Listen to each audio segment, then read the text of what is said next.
Deus, Ele nos ama e quer nos dar o seu descanso, porque Ele nos ama. Eu quero lembrar uma palavra aqui, que está em Josué capítulo 1, no versículo 13.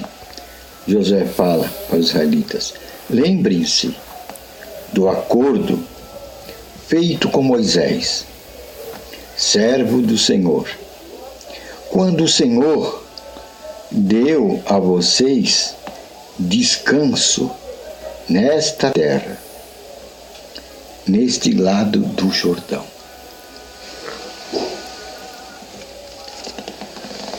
Aqui a gente pode ver a proposta de Deus para com os seus. Deus nos ama, Ele quer dar-nos descanso. Quando Josué falou isso, Josué tinha a grande missão de conduzir o povo através de toda essa terra. E Deus disse que daria descanso ao povo naquela terra. Mas se nós analisarmos, o povo enfrentou foi o quê? Adversários. Teve que lutar, teve guerras. É aí que está a moral da história. Mesmo no meio das tempestades, das lutas, Deus diz: eu quero te dar descanso. Deus não está dizendo que vai tirar você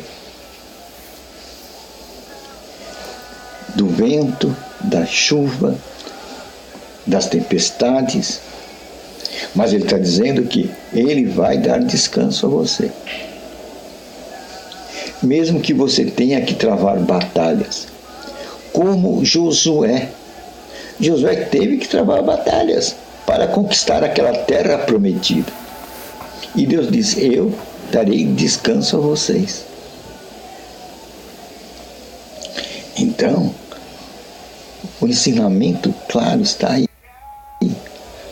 Vocês terão descanso mesmo em meio a provações. Esse descanso vai ser o quê? No nosso espírito.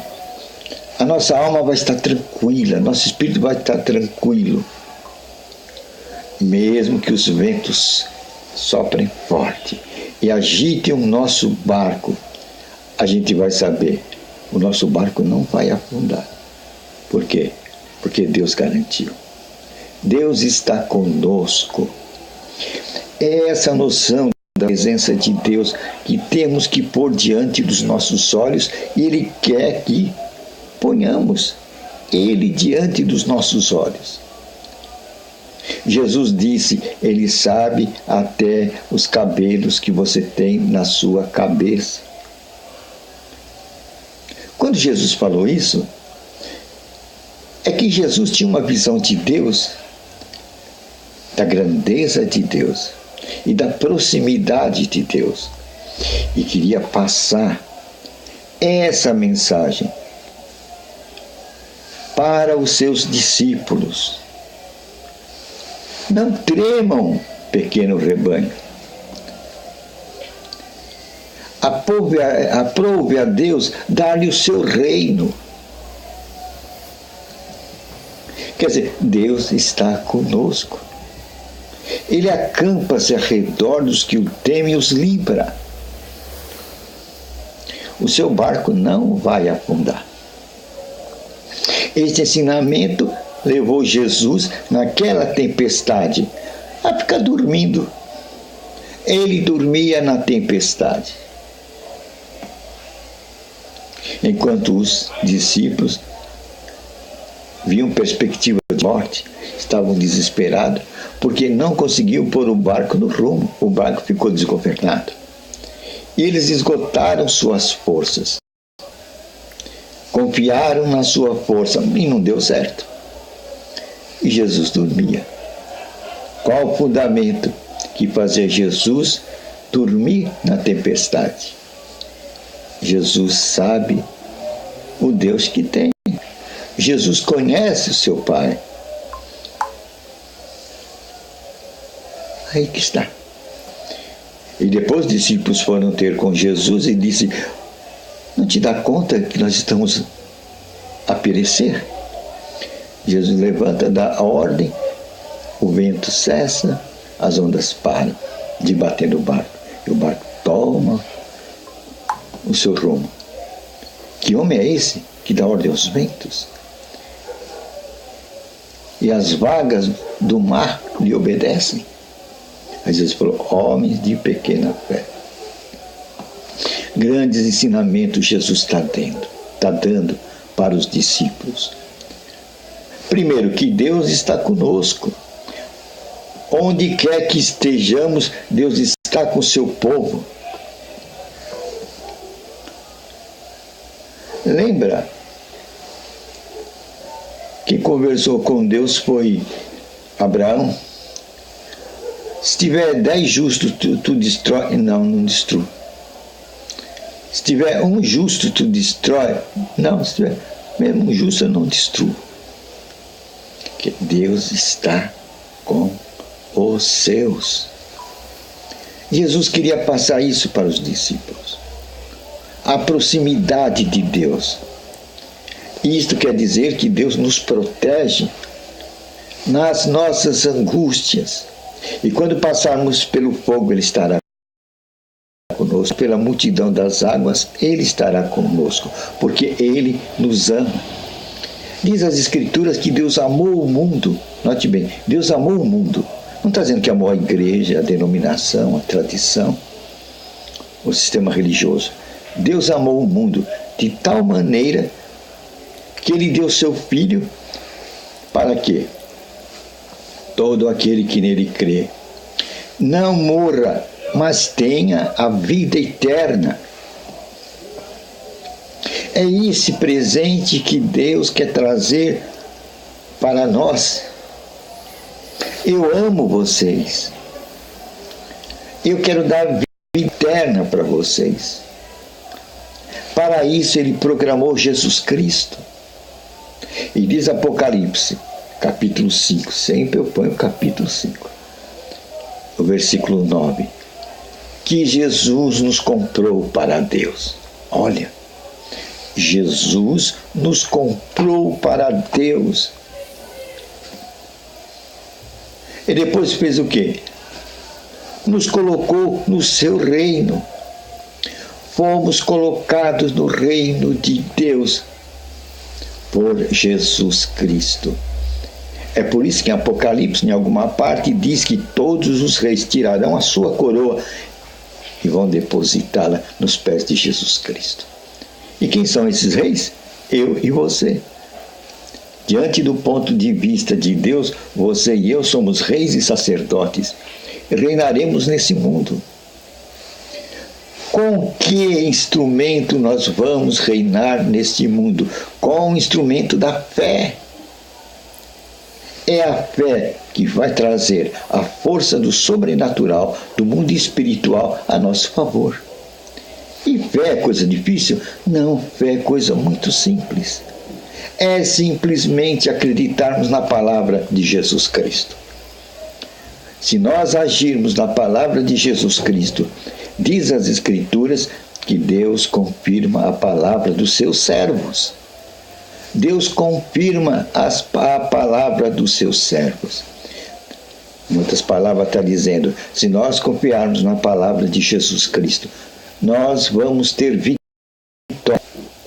Por isso que é dito nas Escrituras que nós temos o tipo de fé que vence o mundo. É esse tipo de fé que Jesus Cristo veio trazer. E queria que se espalhasse por toda a terra, dizendo, gente, o reino de Deus é chegado, o reino de Deus é chegado, o reino de Deus é chegado. Essa era a pregação que ardia no coração de Jesus Cristo. E que ele queria que se pregasse a todo Israel, a toda a cidade. Ele não queria se deter em uma cidade. até que se cumprisse esse seu propósito, pregar em toda a cidade de Israel que o reino de Deus está próximo. O que quer dizer o reino de Deus está próximo? Quer dizer que nós estamos mergulhados no reino de Deus. O quê? Nós estamos mergulhados no reino de Deus. Veja. Isto é uma prova do amor de Deus. Deus quer ter comunhão conosco. Mas temos que conhecer o caminho e as condições para obtermos esta comunhão com Deus. E essa condição já está dada à medida. E a medida desta condição de comunhão com Deus chama-se fé. E como vem a fé? É simples. A fé vem pela pregação. Eu estou pregando, está gerando fé no seu coração. Deus está depositando fé no seu coração. Agora compete a você fazer o quê? Crer. Aquela fé que o Espírito Santo bateu no seu coração, clareou, creia nela. Alguém disse que esse tipo de fé é um presente que Deus deposita diante dos seus olhos. Tá, um presente que Ele está entregando para você. É com essa fé que você vai vencer o mundo. Quer dizer, vai vencer a circunstância da sua vida. Se é doença, você vai vencer. Se é falta de dinheiro, você vai vencer. Essa é a fé vitoriosa. O tipo de fé que vence o mundo. A fé que vem pela pregação. Por isso, quanto mais nós pregarmos, mais fé haverá na terra. Quanto mais pregação, mais fé. Aí vai ser feito na terra como é feito no céu. Lembra do Pai Nosso? A vontade de Deus. No Pai Nosso está escrito isso, não é? Pai Nosso que está no céu. Santificado seja o teu nome. Venha a nós ao teu reino. Seja feita a tua vontade. Na terra, como é feita no céu. Como essa vontade de Deus vai ser conhecida aqui na terra? Unicamente através da pregação. Quanto mais pregação, mais fé. Isso é que é iluminar a terra. É trazer a vontade de Deus para a terra em abundância. Pois as Escrituras diz que o meu povo morre por falta de conhecimento. Então, fé é conhecimento. Conhecimento do quê? Da vontade de Deus, da palavra de Deus. E a palavra de Deus, o verbo divino, chama-se Jesus Cristo. É isso que temos que pregar. Jesus Cristo. Em outras palavras, todo ensinamento de Jesus Cristo. Quando pregarmos todo ensinamento de Jesus Cristo, estaremos pregando Jesus Cristo ao mundo. Estaremos iluminando a terra. Pois Jesus disse, eu sou a luz do mundo. Como vamos iluminar o mundo? Com que farol? Com que holofote? Com as palavras de Jesus Cristo. Pois Ele veio fazer a vontade do Pai. E assim se fará na terra a vontade do Pai, quando levarmos as mensagens de Jesus Cristo para os 4 cantos da terra. E Jesus disse, e quando essa mensagem do reino for pregada em toda a nação, em toda a tribo, em toda a língua, em todos os povos, em todas as raças, virá o fim. Virá o fim. Jesus condicionou, Ele deu a determinação. O que é que temos que pregar nesse mundo, então? Que o reino de Deus é chegado. Que o reino de Deus é chegado. Você notou? Essa pregação do reino de Deus nos unifica a todos e vai quebrar a divisão das religiões, das denominações, dos igrejismos, e vamos ficar todos unidos numa só mensagem. Você captou a ideia? Jesus quer nos unir e quebrar os igrejismos, denominacionalismo, tradicionalismo, que são obra de homens, obra de teólogos. e nos fazer um só povo, com uma só doutrina, uma só palavra e um só Espírito. Por isso que Ele enviou o Espírito Santo, para ser o nosso mestre. Você não vai precisar mais que ninguém te ensine. Você não vai precisar mais que ninguém te ensine. Você não vai precisar mais de pastor, de sacerdote, porque o teu mestre agora é o Espírito Santo. Você vai ser ensinado pelo próprio Deus. Não é uma boa nova? É uma boa nova, né? Porque nós estamos no reino de Deus. Jesus nos comprou para Deus e nos colocou no seu reino. O mérito é dele. Nós não vamos para o céu porque somos bonzinhos, porque damos dízimos, porque damos ofertas, porque trabalhamos muito na igreja. Não, é de graça. Jesus nos comprou. Nós temos muito a que agradecer. E quando chegarmos lá na eternidade, essa coroa de glória que temos, dada por Jesus Cristo, como reis e sacerdotes aqui na terra, nós vamos depositar ao pé dele. Ele é digno. Ele é digno, porque ele nos comprou pelo seu sangue. Ele fez a paz, porque pesava um peso de condenação com a traição de Adão. Quem pecar morrerá, mas Jesus morreu no nosso lugar e nos comprou. É pelo mérito dele que nós temos a salvação. É uma boa nova, né? E isso faz parte do amor de Deus, que quer nos dar descanso, mesmo nas tribulações dessa vida. Deus quer nos dar a sua paz. Jesus diz: eu vos dou a minha paz eu vos dou, não a dou como o mundo a dá. Você vai ter paz, mesmo em meio à tempestade. É uma boa nova, né? Porque Deus nos ama. Deus amou o mundo, no igrejismo, denominacionalismo, tradicionalismo, de tal maneira que Ele deu seu Filho, para que todo aquele que nele crê não pereça, mas ganhe a vida eterna. Isso é, deixe de ser mortal, vai se tornar imortal, vida eterna. Você vai se tornar imortal unicamente quando você crê em Jesus Cristo. É aí que você vai ganhar a imortalidade. Se você não crê em Jesus Cristo, você continua mortal. Jesus é o dom de Deus que veio nos trazer a imortalidade. Veio nos tornar imortais. E saímos para a ressurreição.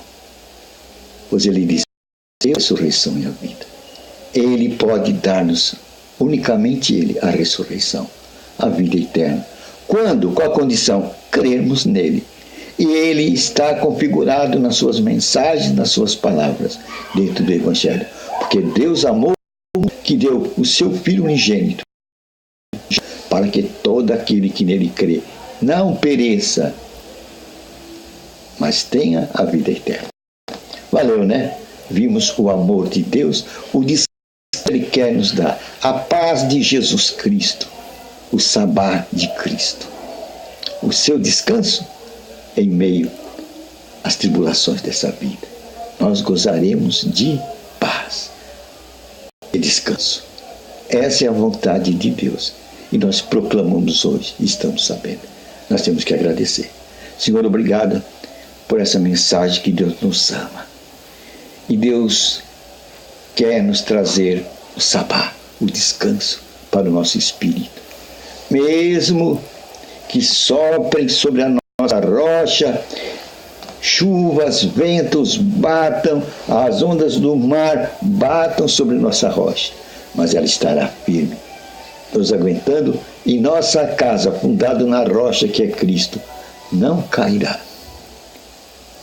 Resultado: receberemos a imortalidade, que vem unicamente através de Cristo, e deixaremos de ser mortais. Eis o amor de Deus. oferecido a nós através de Cristo. Senhor, obrigado por essa mensagem. Agora, em nome de Jesus Cristo, nós vamos dizer a todo espírito de morte e de enfermidade, vocês saiam dos nossos corpos, da cabeça à planta dos pés. Vocês saiam dos nossos órgãos internos, da nossa medula óssea, dos nossos ossos, todo espírito de podridão, doença e enfermidade. Sai nosso aparelho urinário, nosso aparelho digestivo, respiratório, circulatório, bucal, visual, nossos ouvidos, pés, mãos, braços e pernas. Toda espécie de enfermidade, espírito de morte, em nome de Jesus Cristo. Saia também espírito de ira, razão, angústia das nossas mentes, em nome de Jesus Cristo. Saia de nossas nações, de nossas vidas, espírito de pobreza, de miséria, de desgraça, de dívida, espírito de perseguição. Sai nossa vida no poderoso nome de Jesus Cristo. Conhecereis a verdade, revelada pelo Espírito Santo, e você vai andar na liberdade dos filhos de Deus. Amém.